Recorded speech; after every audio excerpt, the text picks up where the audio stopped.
अरे cosmic explorers, कभी रात को आसमान देखकर सोचा है कि लाखों करोड़ों मील दूर क्या क्या इनक्रेडिबल इवेंट्स हो रहे होंगे। आज हम यूनिवर्स के सबसे पावरफुल और डैजलिंग फिनोमेना में से एक के बारे में जानेंगे, सुपरनोवास। जरा सोचो, हमारे सूरज से भी बड़ा और तेज चमकने वाला एक तारा अपनी जिंदगी के आखिरी पड़ाव पर है। अब वो धीरे धीरे खत्म होने की बजाय एक बहुत ही तेज प्रकाश और ऊर्जा के साथ फट जाता है। यही है सुपरनोवा। ये कॉस्मिक एक्सप्लोजन्स यूनिवर्स की कहानी में एक बहुत इंपॉर्टेंट रोल निभाते हैं। सुपरनोवास हमारे आसपास की हर चीज, प्लैनेट्स से लेकर हमें बनाने वाले एलिमेंट्स बनाते हैं और फैलाते हैं। तो चलो स्पेस कैडेट्स, इस सफर पर हमारे साथ चलो और इन स्टेलर एक्सप्लोजन्स को समझते हैं। तैयार हो जाओ अमेज्ड होने के लिए। तो एक तारा इतने जोरदार धमाके के साथ कैसे खत्म होता है और सुपरनोवा बन जाता है? देखा जाए तो ये सब बैलेंस की वजह से होता है, या कहो कि बैलेंस की कमी की वजह से। स्टार्स असल में जायंट न्यूक्लियर रिएक्टर्स होते हैं जो अपने कोर में हाइड्रोजन को हीलियम में फ्यूज करते रहते हैं। इस प्रोसेस से एनर्जी रिलीज होती है, जिससे एक आउटवर्ड प्रेशर बनता है जो ग्रेविटी के इनवर्ड पुल को रोकता है। जब तक ये बैलेंस बना रहता है, स्टार स्टेबल रहता है। लेकिन जैसे जैसे एक मैसिव स्टार की उम्र होती है, उसमें हाइड्रोजन फ्यूल कम होने लगता है। कोर अपने ही ग्रेविटी के नीचे सिकुड़न शुरू कर देता है और ज्यादा डेंसर और हॉटर होता जाता है। इससे एक चेन रिएक्शन शुरू हो जाती है, जिससे कार्बन, ऑक्सीजन और आयरन जैसे एलिमेंट्स फ्यूज होते हैं। लेकिन आयरन को फ्यूज करने से एनर्जी एब्जॉर्ब होती है और स्टार का इंटरनल बैलेंस बिगड़ जाता है। कोर एक सेकंड के एक अंश में कोलैप्स हो जाता है, जिससे एक शॉकवेव पैदा होती है जो स्टार के आउटर लेयर्स को चीर कर बाहर निकलती है और एक ऐसी एक्सप्लोजन होती है जिसकी पावर की हम कल्पना भी नहीं कर सकते, एक सुपरनोवा। और यहीं से चीजें और भी इंटरेस्टिंग हो जाती हैं। सुपरनोवा एक्सप्लोजन के दौरान एक्सट्रीम टेम्परेचर्स और प्रेशर्स एक कॉस्मिक किचन का काम करते हैं और आयरन से भी भारी एलिमेंट्स बनाते हैं। ये एलिमेंट्स जैसे गोल्ड, सिल्वर, यूरेनियम और भी बहुत से आम स्टार्स में नहीं बन सकते। एक पल के लिए सोचो, आपके गहनों का सोना या आपके सिक्कों का चांदी अरबों साल पहले एक मरते हुए तारे के अंदर बना था। ये नए बने एलिमेंट्स सुपरनोवा एक्सप्लोजन के जरिए स्पेस में फैल जाते हैं और आसपास के इंटरस्टेलर मीडियम को एनरिच करते हैं। ये कॉस्मिक डस्ट और गैस लाइफ के बिल्डिंग ब्लॉक्स से भरपूर आगे चलकर नए स्टार्स, प्लैनेट्स और जिंदगी को बनाने के लिए रॉ मटेरियल्स बनते हैं। चलो सुपरनोवा के दौरान एलिमेंट्स के बनने के फैसिनेटिंग प्रोसेस को थोड़ा और गहराई से समझते हैं। जैसे ही स्टार का कोर कोलैप्स होता है, उसमें से बहुत ज्यादा एनर्जी निकलती है और न्यूट्रॉन्स नाम के सब एटॉमिक पार्टिकल्स की एक वेव बनती है। ये न्यूट्रॉन्स कोर में मौजूद आयरन एटम्स पर बमबारी करते हैं और उन्हें ज्यादा से ज्यादा न्यूट्रॉन्स कैप्चर करने पर मजबूर करते हैं। इस प्रोसेस को न्यूट्रॉन कैप्चर कहते हैं और इससे भारी से भारी एलिमेंट्स बनते हैं।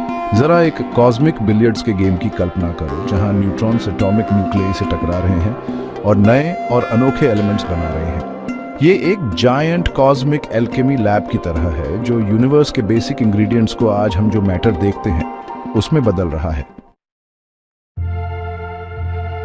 Section 5, the stardust with in us, supernovas and the ingredients of life. ये सोचो तो हैरानी होगी। हमारे शरीर को बनाने वाले एटम्स, जो हवा हम सांस लेते हैं और जो कुछ भी हम अपने आसपास देखते हैं, वो सब अरबों साल पहले फटे हुए एक स्टार का हिस्सा थे। याद है वो एलिमेंट्स जो सुपरनोवास के अंदर बने थे? वो बस स्पेस में ही नहीं रहे। सुपरनोवास के शॉक वेव्स नए स्टार्स और प्लैनेटरी सिस्टम्स को बनाने में मदद करते हैं और उन्हें ये जरूरी एलिमेंट्स देते हैं। समय के साथ ये एलिमेंट्स आपस में मिलते गए और जुड़ते गए और आखिरकार लाइफ के बिल्डिंग ब्लॉक्स बने। कार्बन, ऑक्सीजन, नाइट्रोजन, फास्फोरस और भी बहुत कुछ।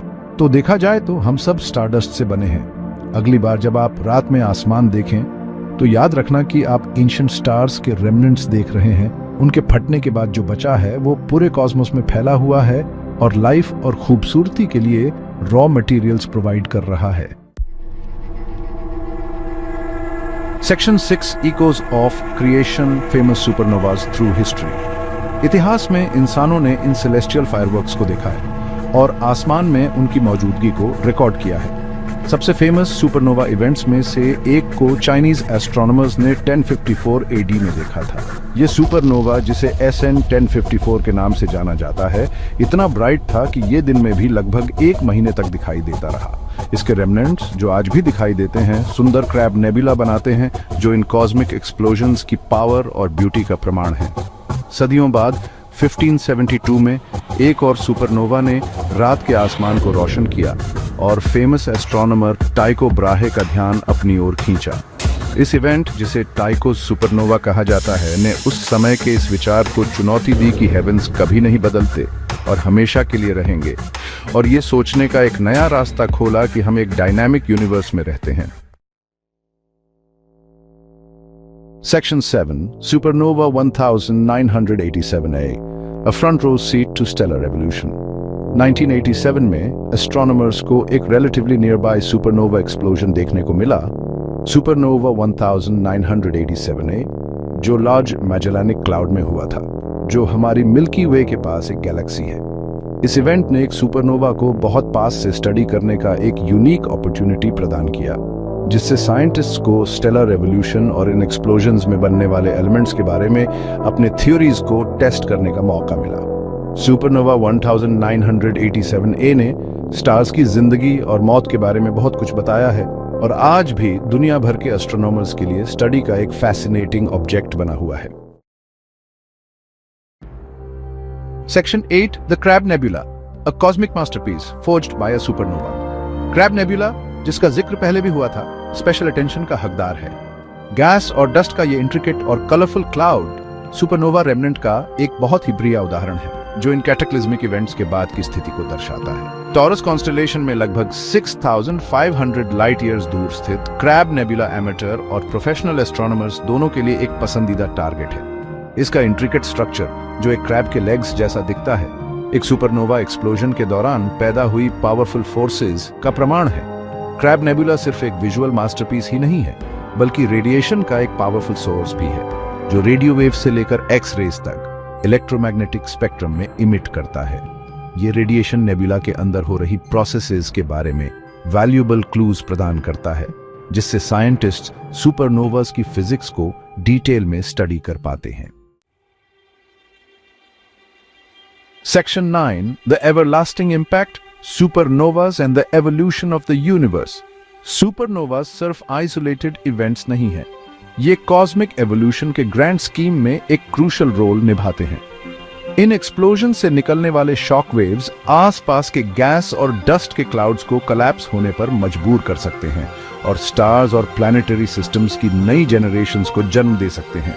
इसके अलावा सुपरनोवास भारी एलिमेंट्स को पूरी गैलेक्सी में फैलाते हैं, इंटरस्टेलर मीडियम को एनरिच करते हैं और भविष्य के स्टार्स और प्लैनेट्स के लिए रॉ मटेरियल्स प्रदान करते हैं। सुपरनोवास के बिना हमारा यूनिवर्स बहुत ज्यादा बोरिंग होता, एलिमेंट्स की डाइवर्सिटी और लाइफ की संभावना के बिना, जैसा कि हम जानते हैं। तो अगली बार जब आप तारों भरी रात को देखें, तो याद रखना कि आप एक डायनामिक और कंटिन्यूअसली इवॉल्विंग यूनिवर्स देख रहे हैं, जिसे सुपरनोवास की ऑ इंस्पायरिंग पावर ने आकार दिया है।